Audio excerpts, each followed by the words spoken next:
Hello and welcome to Tuesday's edition of Let's Do Lunch. I'm Ben here at Digital Beans. I'm even wearing a Digital Beans hoodie today. It feels like ages since I've been able to get a jumper out and sort of cuddle myself in it, as we've had a few really warm days recently, haven't we? And the last few times we've done this show, I've just been looking out my window in awe of the sunshine and the basking heat that's going on outside the door. But today it's rubbish, which means there's no excuse. You should all be doing lunch with me and our guests today. If you want to get involved with the show, at Digital Beans UK, or hit that subscribe button as well on our YouTube channel. You'll never miss a show, and you'll be able to get involved in the comments box as well and have a chat with us all whilst we're live. So first things first, let's find out who are virtually lunching with us today, or who is virtually lunching with us today.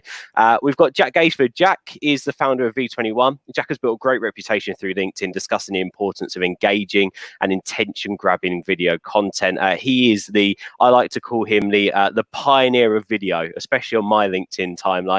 Jack, how are you doing, mate? Yeah, not bad at all, Ben. Thank you very much. And hello, everyone on the live stream.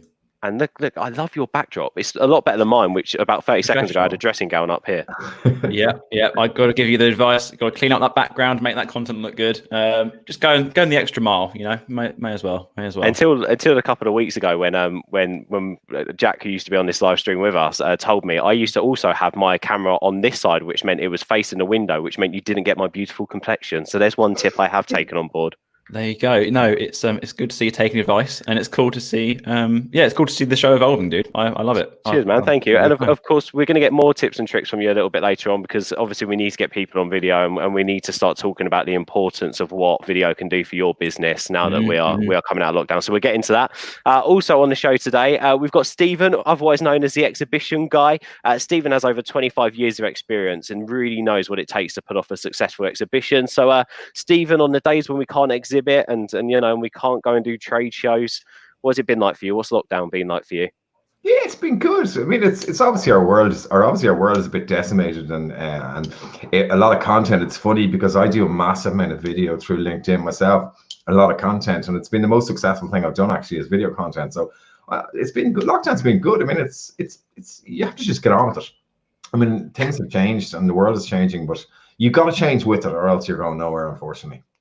Yeah, I mean, that is so true. And we talked sort of before we went live about the world changing, Jack. I mean, I don't know how much of your experience you want to share of lockdown, but you were talking about how even as videos out there, video can be engaging for thousands of people, depending on your following, depending on how you're pushing that content out there. But even you had to change. You had to change up what you were doing as a business. Yeah, massively. It was a scary time. I'm very transparent about what actually happened, and it completely killed the business. We're service based. We go where the clients are. We film content in person with our own equipment. We don't do anything online. And all of the clients just dropped off overnight. We went from like 25, 30 clients to one in about 24 hours. I was like, God damn, what are we going to do? But after that panic, you reflect, you react, you pivot, and that's exactly what we did. And now we're doing a lot of editing. We're making a lot of content from user-generated videos, so they're filming it themselves and we're putting it together. So I am in a very luxurious position, and I can say that this has actually helped the business. I think it was the stepping stone that I needed to take it to the next level. And we're working with more people than we ever have before. We've just done our best 2 months ever in business. But I totally respect that that's not the case for a lot of people. And it's just, I don't know what to say. I guess I'm just one of the lucky few that have really managed to survive this. But that's kind of what's been happening, really. How has it changed then for you as a bit? Are you more supporting people now? I mean, you've always put out, and I've always said this, the one thing that I do like about your video content is you have always put out great content when it comes to offering advice and offering some tips and tricks to people out there who are just starting out in the video world. So are you now, do you feel yourself more as a strategy guy, more than, so to speak, that full-on production and editing person?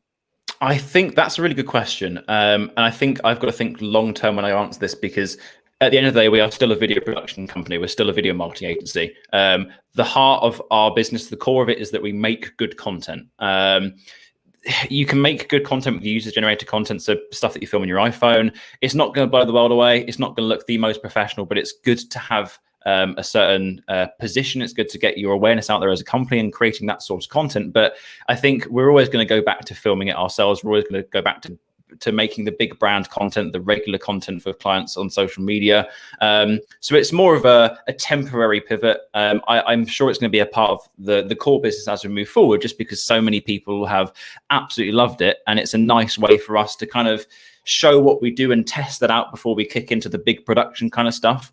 So I guess it's just another additional service that we also do, as well as video production and strategy and all that sort of stuff. So it's opened up new paths for us, for sure. Oh, that's great. And it's good to see you pivoting and changing up what you're doing. So I saw a video from you this week, Jack. I've got to say, and I don't know if Stephen, you've seen this as well. If you haven't, you've got to go check it out.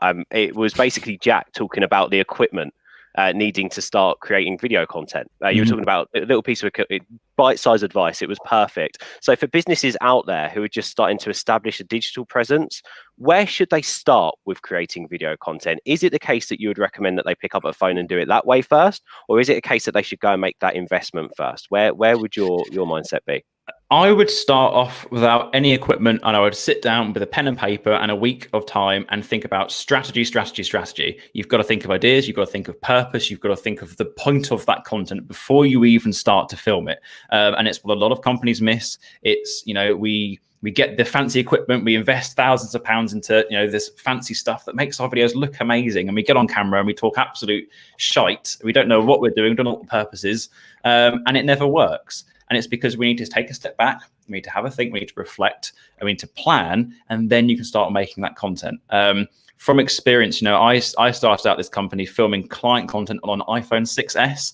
It was terrible footage, but the content worked. And, you can make that work with, I guess, whatever you have. There's a saying, I can't remember who by, but it's the best camera you have is the camera that you have with you, whether that's a phone, whether that's a camcorder from 20 years ago that shoots on film, whatever it is, But I think once you start to understand the power of video, once you start to invest in the production a bit more, you start to upgrade in lights or audio or camera quality, then that's the natural next step. But I think start off small, figure out the plan, figure out the strategy, start making small pieces of content, test things out. Don't go all in on a day-to-day strategy of you're posting X, Y, Z at 9 a.m. on Monday, Tuesday, Wednesday, Thursday, Friday, because it won't work, because that content could completely fail and then you're stuck doing the same thing. So just start off very small, learn and test and trial and error and practice. There's loads of things, but just take a step back, plan a strategy first, and then just use what you have. And then when it goes good, just invest from there. Yeah, agree. I do a lot myself in video, and actually, ironically, I got one of my biggest clients, UBM, one of the biggest exhibition organizers in the world, through a piece of content that wasn't perfect. It was actually more about the message than the background or whatever else. And I mean, 50% of what I get from LinkedIn comes directly from video. So it's just so incredibly powerful. And it's not about having it. Now, I know you do high-end professional side, but just for the personal small business, it's about you. It's about your message. It's about what you're actually saying, not your background necessarily. And I think it's a really important message to actually think about what you want to say. And don't try and ram everything into 1 3-minute or one minute video. It's get across simple messages, because that's what people are buying into as in small businesses. They're buying into us as individuals. Yeah, I think it's really interesting, Stephen. I was going to come over to you then as well, because obviously as someone who works in an industry that's very face-to-face, exhibitions, it's very face-to-face. It's doing a deal by shaking hands. Do you remember when we could shake hands? Oh, what a world. I mean, it's kind of great to hear, like you said at the start, that you're embracing video and the way that you generate leads is through video. So where Jack was saying there about sitting down and planning what you're going to do and having a look at that strategy, do you sit there and think, well, this is what I'm going to talk about today, and this is the message that I want to get across today? I do, absolutely. I have a very strict is probably the wrong word to use. I every week, just take LinkedIn as a quick example. I post twice a day on LinkedIn, every day of the week, once in the morning, once in the afternoon. But the way I share that content out, Ben, is I would do 2 videos a week, one on a Tuesday, one on a Thursday. I write an article on a Friday for LinkedIn, and I do content for all the other days, which is standard posts through Canva or something like that. But I would sit down on Friday afternoon for 90 minutes and work out my whole plan for the following week. I don't try and go 3 weeks in advance, because it's too much. But second of all, you need to be slightly reactive to what's happening in the world as well. In my world of exhibition world, obviously things are changing on a daily basis. So my content needs to reflect that. So I can't plan too far in advance, but I certainly plan 1 week in advance. Every Friday afternoon, I know exactly what I'm posting for the whole of the next week. Video content and post content, if you want to call it that, and 1 article a week. And that's really, I mean, I went from 1,100 connections in LinkedIn to 16,000 in less than 12 months. Now, the number doesn't matter, but the reach for me does, because I'm in a global business, because that's what I do. I go everywhere doing exhibition talks. So for me, it's important to have that content planned out in advance. So I'm not stressing on it Monday morning or Tuesday afternoon. What am I going to post today? Because that's, for me, that just takes too much time. I think the more simple you can keep it, the better. Like, we all know our key messages. Obviously, mine's exhibition related, but we all know the key messages we want to get across. It's just how you frame them over a whole week. Yeah, I think it's important to actually talk about what you've hit on there, Stephen, and Jack. I'll come back to you on this one. Is measuring success. You know, we don't work at Digital Beans in organic. We work in paid. So for us, the nitty gritty of it is if you're spending money with us, we need to get you results, and those results can only be clients. Like, it's got to be, it's a sale of a product or it's money coming in.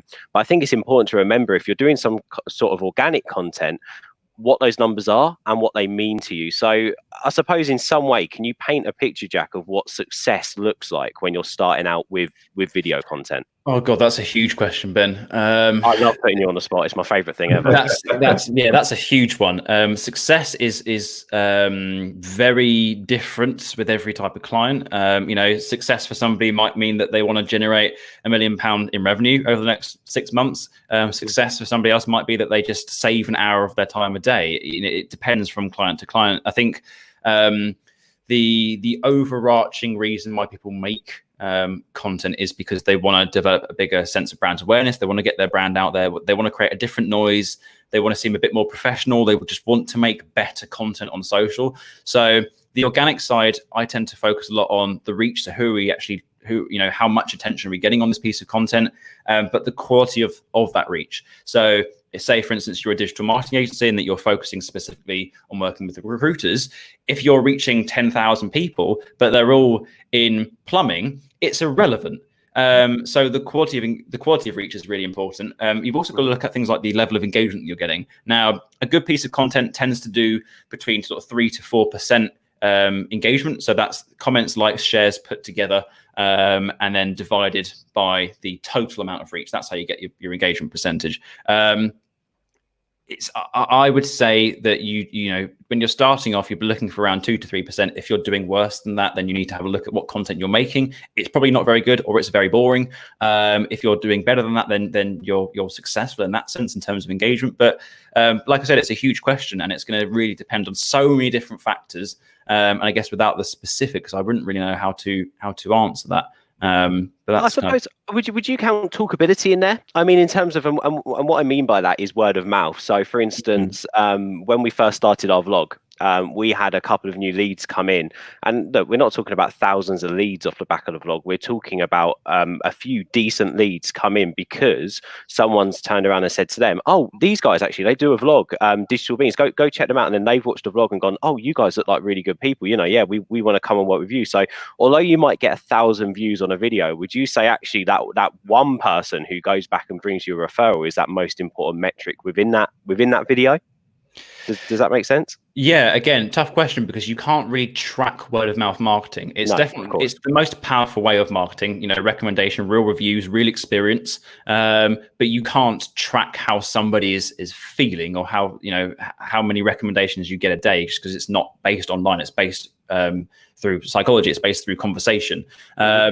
But yeah, I think that's important, and that's just an attribute of what creating good content achieves. You do have, you know, a bigger network of people who share your content. You have a bigger community of people who could grow to be fans and actually support your content and share that around, and, you know, mention you to other people. I would say that, you know, the content that we've generated through the clients that we've generated through the content that we've made is probably 50% recommendation, 50% just come direct to us. We've never done any outbound. People have always just come to us, which is a great position to be in. But you can't track that. And I think that this is something that a lot of people really question. Is validity a word? Like actually validating whether that's a worthwhile investment, because you can't track that. Paid side, everything's tracked. impressions, reach, views, engagement, demographics, psychological aspects, everything. With organic, it's not, and you're basing it on the chance that somebody is going to see that. But the chance that they do see that and it's a good piece of content, they could convert. It's an amazing thing, but you've just got to give it a go, and you've just got to think very, very, very long term. It's like SEO. You invest a little bit here and there, you work on it month and month and month in, month out, and then in a year's time, you're top ranking on Google. It's the same thing with organic content. You've just got to consistently put out content. You've got to be doing the live streams, the podcasts, the micro content, the bigger content, the vlogs, everything. And at some point, because you've built up that reputation, people are going to go to you. That's how it works. Yeah, no, 100%. Really, really good point. Really good point. And I suppose, Stephen, when it comes to exhibiting, when you're judging success of an exhibit, maybe slightly easier because you're talking and communicating with these face to face. So I suppose, do you see video as a nice way for people to fill that, so to speak, exhibition void during a period where we're not going to have the opportunity to go to trade shows, we're not going to have the opportunity to go to exhibits? Yeah, it is a really good one, to be honest. I mean, it's funny because I was listening to Jack there, and we're talking about content. I mean, I published a piece of content recently, a video for LinkedIn about virtual exhibitions, and I'm not a believer of virtual exhibitions, by the way, at all. I mean, I do think they have their place, but my point is that there's a certain void that we're in right now, and where we don't have live events going on, and we can't just ignore our customers. So we should be there engaging with them, and video is a great way of doing that. Actually, it's a great way of showing who you are, but also, and actually far more importantly than anything else right now, is showing how positive you are as a person. Because we can all listen to the naysayers and go, oh, the economy's gone down the pan and we're into a recession, all that. Life has to go on. So like I publish video, and some days I don't feel as positive, but I have to get out there and be positive, because my clients want to see that they can trust me as being somebody who's positive going into the future. So I think that's really important, and video really fills that gap. Yes, of course, we want to go back to live events, but video will be increasingly important. Virtual will be increasingly important in our exhibition world, but as a complementary part to exhibiting, not as competition. We should be working together, not against each other, so everybody wins, because it's all about visitor experience in exhibitions. And that visitor experience can start way before they walk through the doors of the NEC or the Excel in London. It can start with the video piece. It can start with that engagement, because that's where we need to go. And also video, I mean, it's obviously much more global. I mean, people can see on LinkedIn or whatever where you're doing video, much more so than exhibitions. So they both have their place, but I feel that we need to, as an industry, we're struggling, of course we are, but we need to come back with a better solution, and video definitely plays a big part in that solution.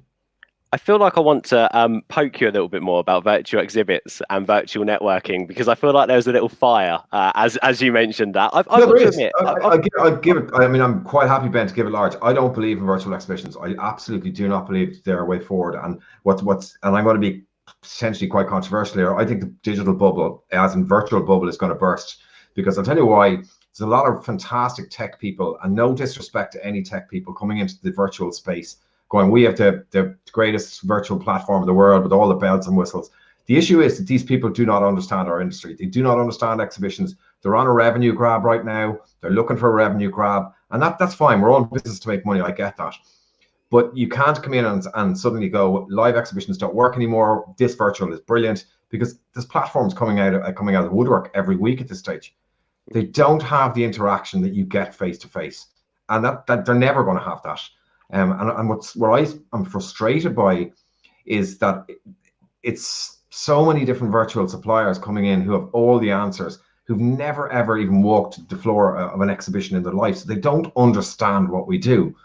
Now, I want it to work. I'm very passionate about my industry, and I want it to work, but I want it to work as a longer term sustainable solution, not a revenue grab, which is what I see it as right now.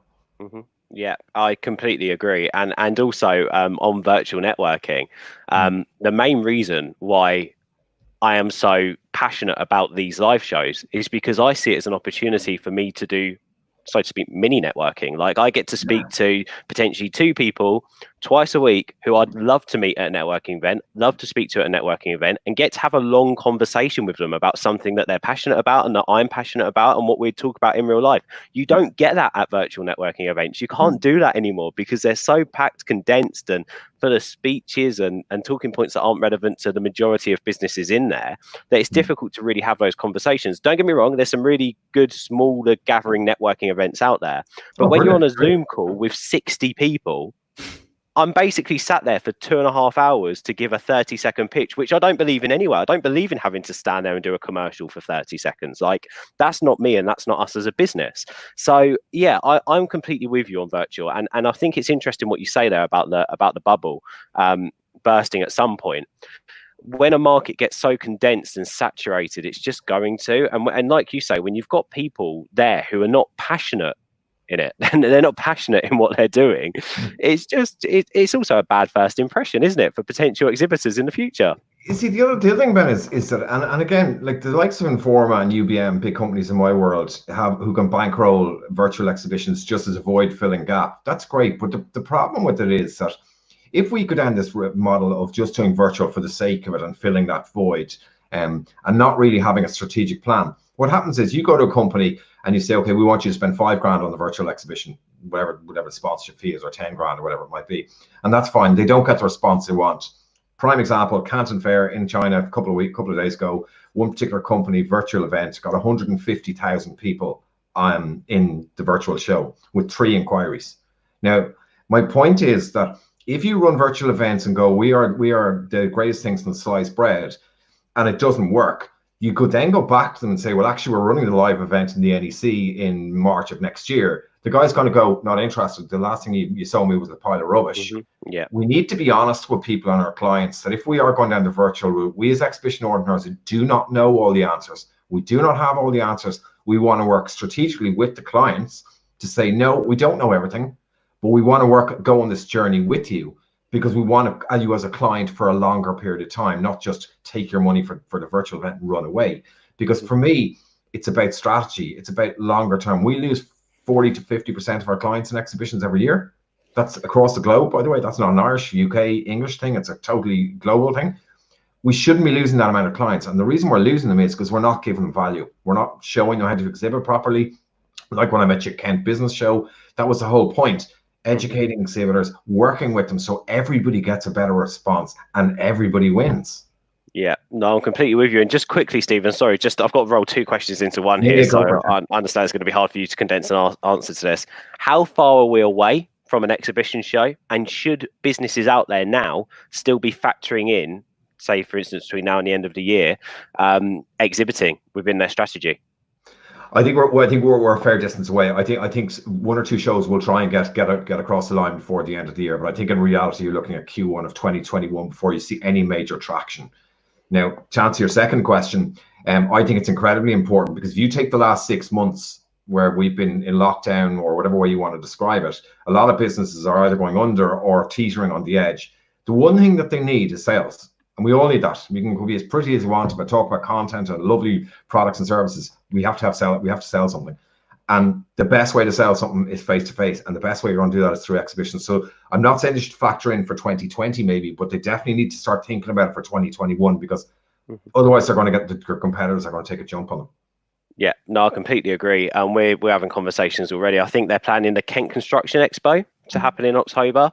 Yeah. So we're still in talks about that. I mean, we're still uncertain about how that's going to happen and how they put it off. But we've got Emily on the show, I think on Thursday, actually, talking about it. So it'd be interesting to hear from Revolution Events about that. Jack, quickly on that tie up between, the fact that exhibit shows aren't happening, face-to-face interaction at networking events isn't happening as much. I mean, do you have any advice on how you can create that sort of engaging content on a one-on-one basis through different social media or potentially social networking events? In terms of what? Actually meeting people so I suppose it's building a rapport, a bit like we are now, talking to people where they can feel part of a conversation. I suppose it's the way you present your content and the way you do your content. Do you have any advice on how people can sort of can do that in a way that makes people feel involved with that conversation at home and the way they're delivering it?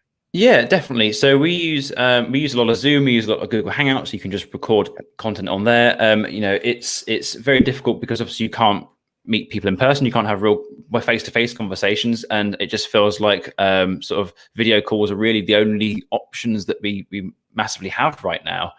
So we're filming a lot of content on Zoom. We're just filming things like the live streams and the podcasts and all that sort of stuff that we create. And we are just getting some really cool guests on, some that we want as clients, some that we just want to have a chat with because they know a hell of a lot about their industry. That's building rapport, that's building long-term relationships because they're getting involved with our content as we're getting involved with sharing it on their social medias as well. So yeah, definitely have a play around with Zoom, have a play around with Google Hangouts, and just try and talk to as many cool people as you can there. Really, that's all we can do, right? What's your opinion on Zoom virtual backgrounds then? Go on. I mean, I wouldn't use them, I don't think. I mean, I quite like my background at the moment. I don't know. I find, it's just a bit of fun, isn't it? It's just a bit of sort of cheesy green screen, right? Yeah, no, true. I do like the lighting in your background. That's really, really nice, New York actually. in the background here, lads. Yeah, I was going to say, where are you based? Nice. I'm based in Dublin, but that's a 7 foot by 5 foot vinyl I bought for Amazon for a tenner. Actually, it sits nicely on the wall there. It's a picture of New York. Nice. We can but dream about going to New York.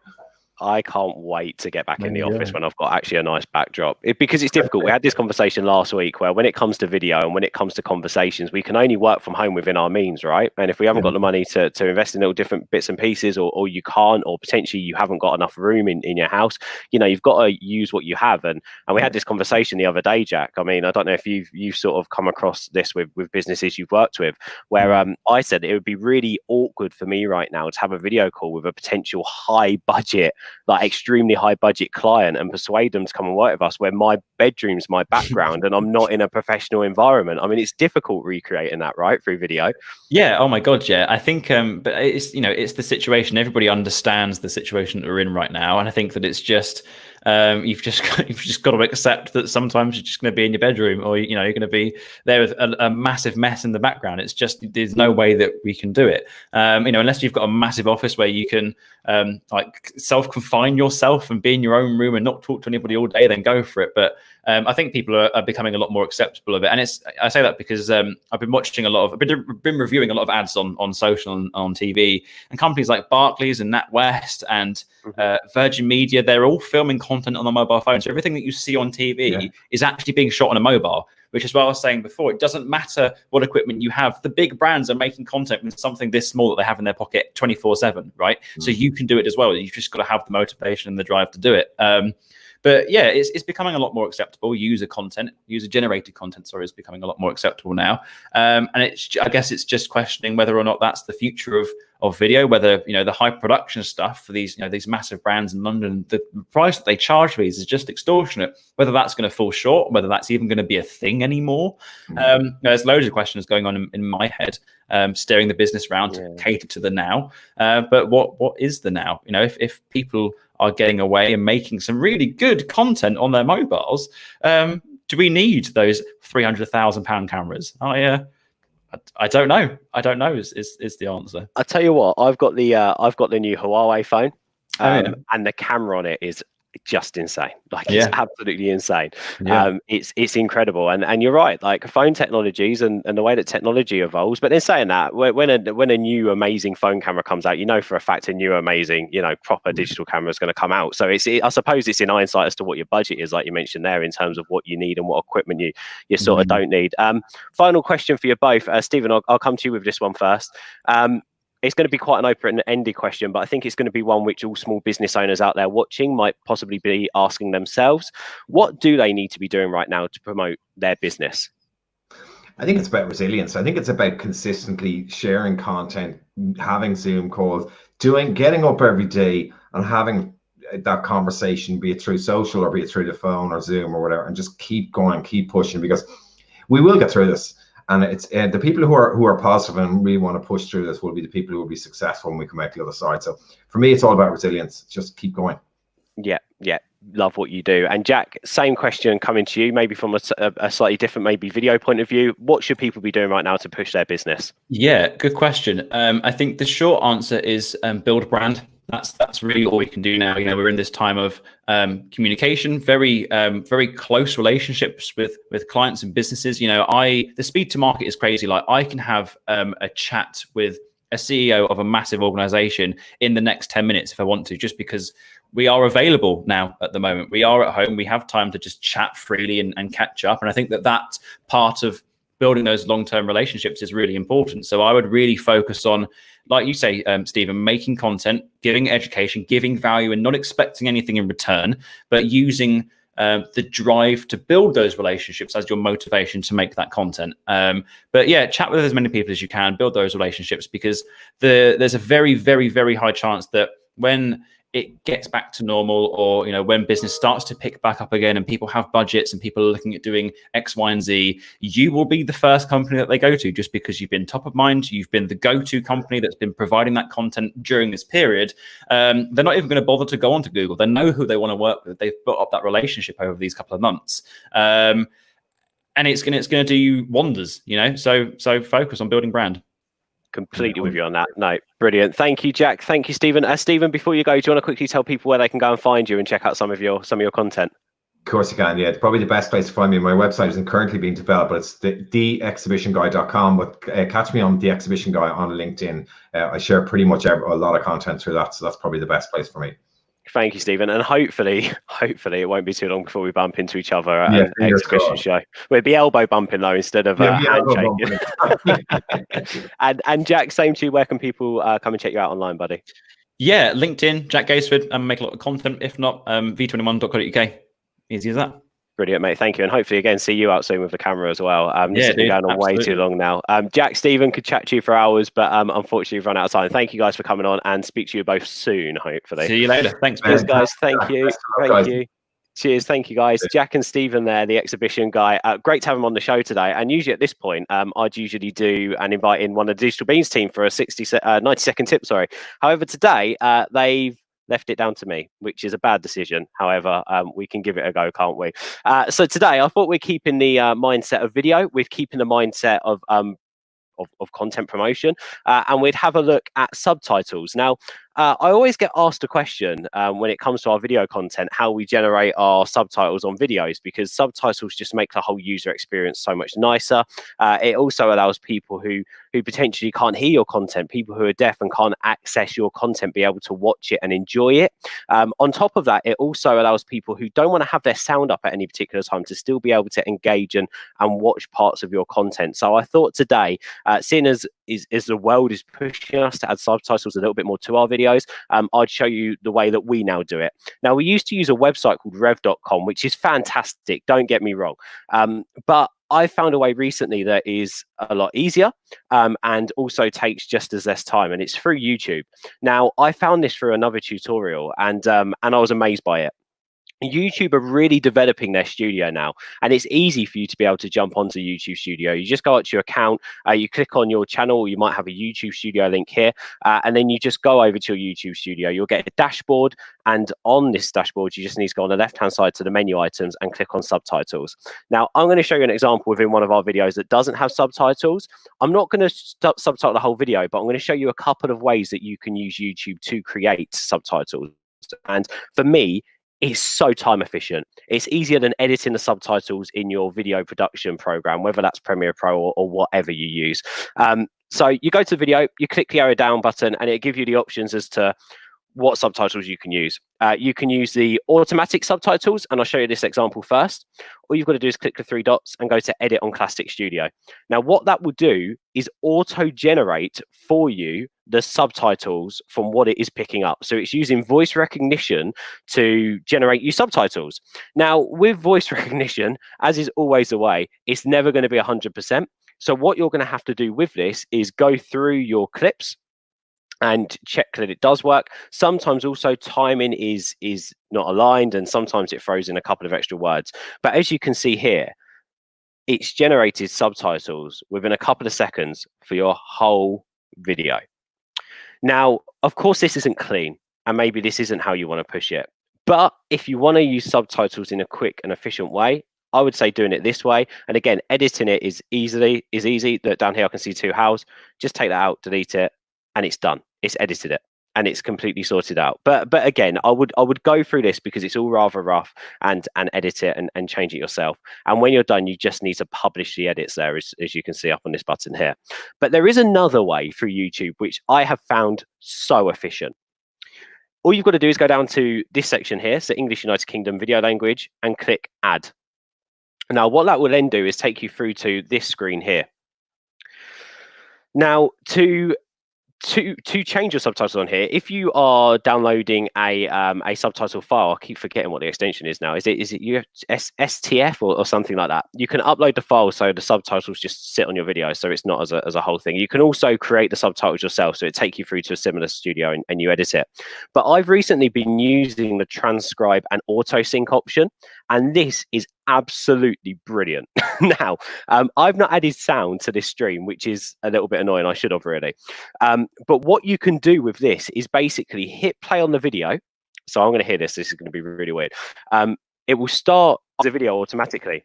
So it's like your journal writing. So as you listen to the text, you obviously absorb so much of the text. You then write that down in a sentence. You then hit the enter button, and it will continue playing so that then you can go through each subtitle clip. So basically, you're writing a line, then you're doing a space, and then it's creating you a new sort of subcategory, or so to speak, a new subtitle, and then you're writing another line. What this does is it auto syncs the lines to the previous 5, 6, 7, 8 seconds that you've written, and it will automatically integrate that into your video, which I think is so powerful and so easy to do. So what I'm going to do now is I'm going to edit that, and I'm going to push that in. So I need to unshare my screen because for some reason I've just dragged this window out on the wrong side. So what I'm going to do now is I'm going to go back onto that, and I'm going to quickly show you a version of me editing it. So let me just go back onto here.